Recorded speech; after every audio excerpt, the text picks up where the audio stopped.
Hi,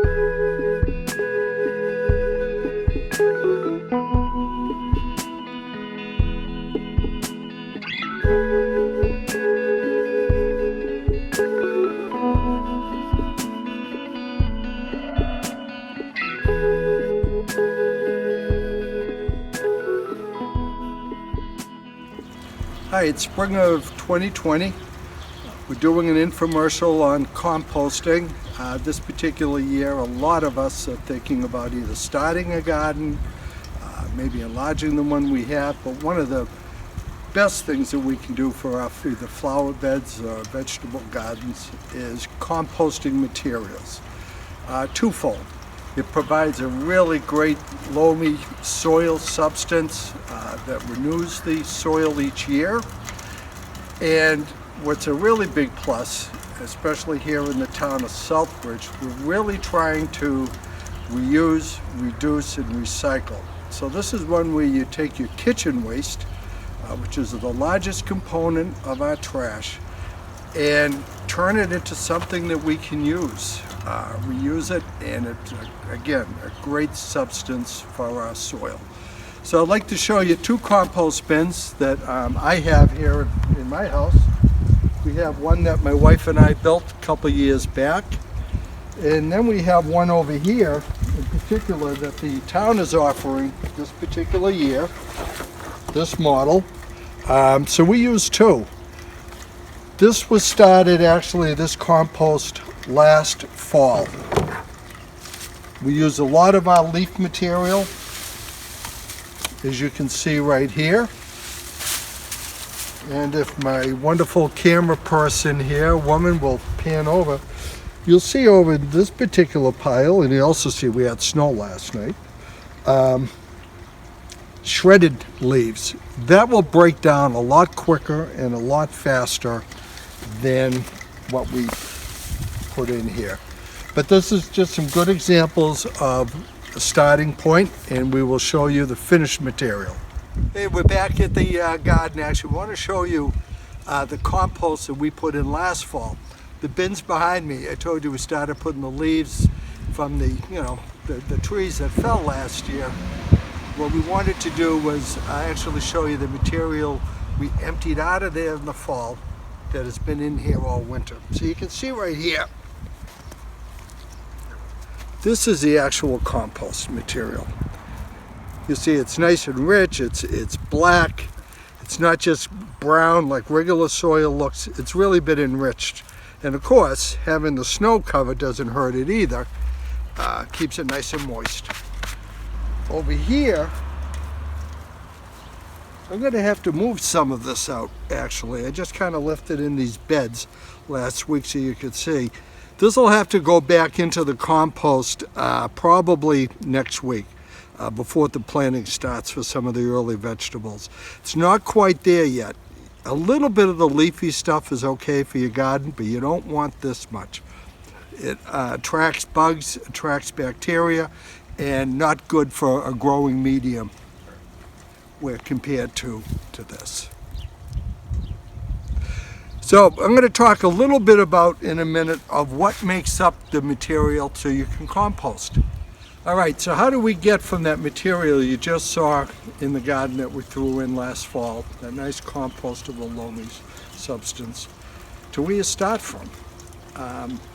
Very beginning of the video, you saw those dried leaves. In this particular bin here, some of them are more mulched up, but a lot of it is actually just a spring cleanup that I just did about a week ago. So there's some pretty, leaves that have not been shredded or grounded up in there too. This is not an exact science. This is kind of wing it as it goes. There is some formulas that you should use, but it's not going to be the same week to week. So we're kind of you have to understand that going in. There's some flexibility, and it allows you to exactly have that flexibility based on the materials that you're putting in, how much it's rained, how hot or how not so hot it's been during the particular months during the spring and summer as you go into the fall. So we're going to talk about a few key things, but we're going to go into details on each one. The first is your kitchen waste also leaves, compostable materials. This is what we actually collect. Little Home Depot bucket. There's a plug for them that we throw in. I usually try to do this once a week. You can do it every 2 weeks. Some people will actually, when they're putting this in, will grind it up a little more. Remember the shredded leaf material I mentioned about? Some people will tear that up a little bit. I personally don't. My wife and I drink probably more coffee and tea than we should. This is like a 3-week supply of a pretty nasty looking soup. But for a compost, you couldn't get better. Coffee grounds, tea, any material that needs to go in here has to be plant-based. No meat, no bones, no materials like that. You got to attract the critters that come around and not so nice ones. And you could be spreading some stuff through the neighborhood and to your neighbors that they really do not want to be a part of. So again, strictly plant-based only.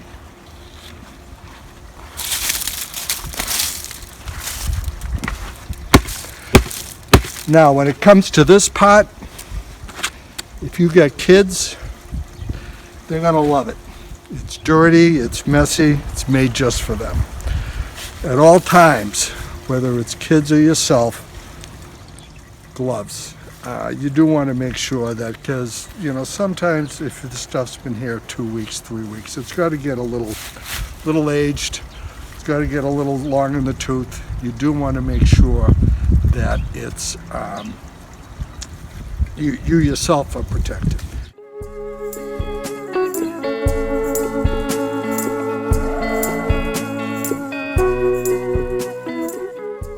And 40% of our trash is kitchen waste. If you can reduce that and put it where a place where it's really going to help reduce what goes out on the curb, and now what's got to help with either your flower beds or to your vegetable garden, it's a huge plus. In a minute we're going to talk about temperature, and I think we're in a good place. All right, we talked about the kitchen waste. Actually, I did bring some out. We're going to put some in the compost. But one of the things I want to talk about too is nitrogen and carbon. Nitrogen is the kitchen waste, along with grass clippings, manure. We're going to go over that, and that's usually a 3-to-1 mix, 2-to-1 mix, or a 1-to-1 mix with the carbon. Again, as we talked about, it's not an exact science, so you just kind of have to see what you're putting in and see what works to get things up to the proper temperature.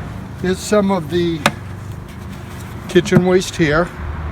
We're going to dump that right into our compost. And I've dug a little hole for it. Here we have some coffee grounds and some tea leaves.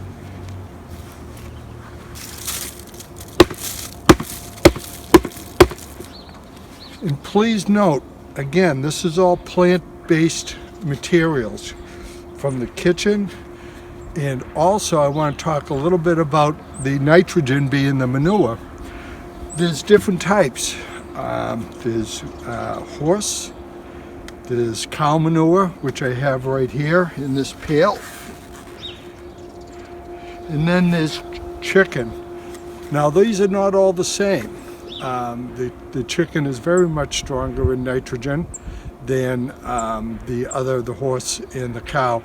So again, you got to be a little flexible and adapt to that. Talked about carbon, and I'll talk a little bit about that as I mix this in. Carbon is being things like I have right here, the leaves. Some people actually tend to put in cardboard. I personally don't, but you can, like toilet paper rolls, paper towel rolls. Those are also carbon.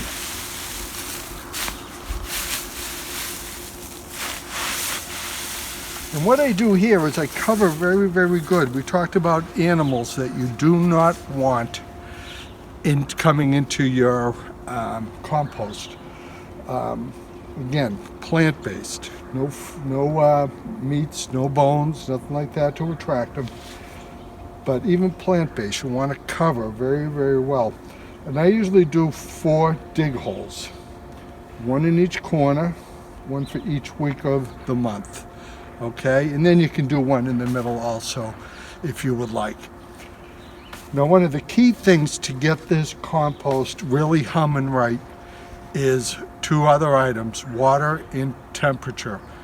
Now, those 2 things you can't control. You know, we don't know how hot the days and months are going to be coming up. We also don't know how wet it's going to get. So, to check temperature, we're going to use a compost thermometer.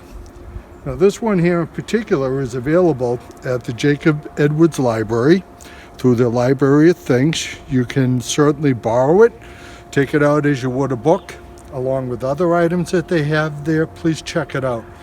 This should get up between 115 and 140 degrees. So that will tell you that this is really going well. The thing that also plays into it, as I mentioned, is water. You need to check your water content. And I'll come over here and we'll do that right now. You'll see this is a little wet, but you want to get a couple of drips of water coming out of this. You hold it like a sponge and pull. This needs a little more water. It should not be soaked though, so you shouldn't take it and do this and you see, you know, a stream coming out. That means it's too wet, but you should see a couple of drops, okay? And that tells you that you have perfect water content. So how you have to get, if this thing is running not up to temperature with the compost, it's probably a little too wet and it may have too much carbon in it. So those are the 2 factors you gotta weigh in and you just play with it. Speaking of Jacob Edwards Library, a minute ago I talked about getting the compost thermometer. They also have very good books on composting and vegetable gardens and flower beds. So please utilize your library for some of that particular information. So I think for there we've covered how to take care of putting the items in, how to measure your temperature, how to check your water content. And I think from there we'll just kind of summarize it up. All right, we got to wrap this up. You know, we talked about reduce, reuse, recycle, the waste from your kitchen.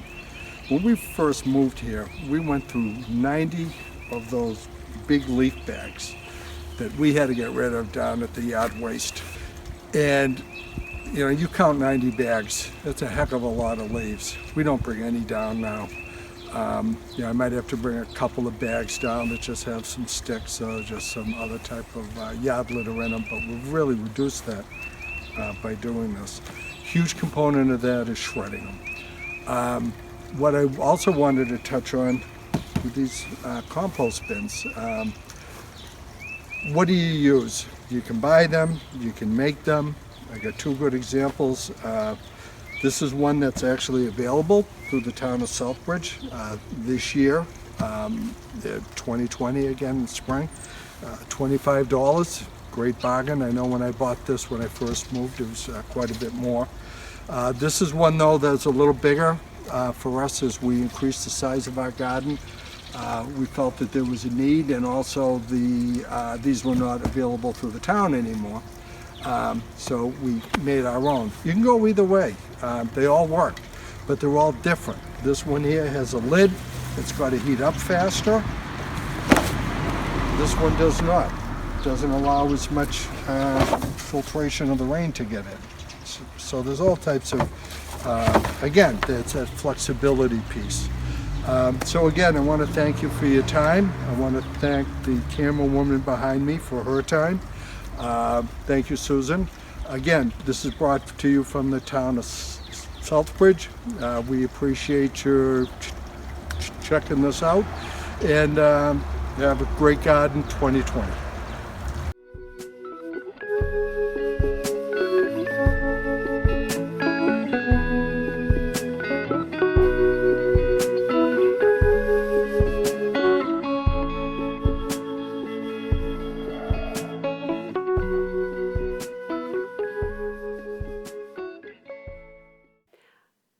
Hi, this is Anna Smith.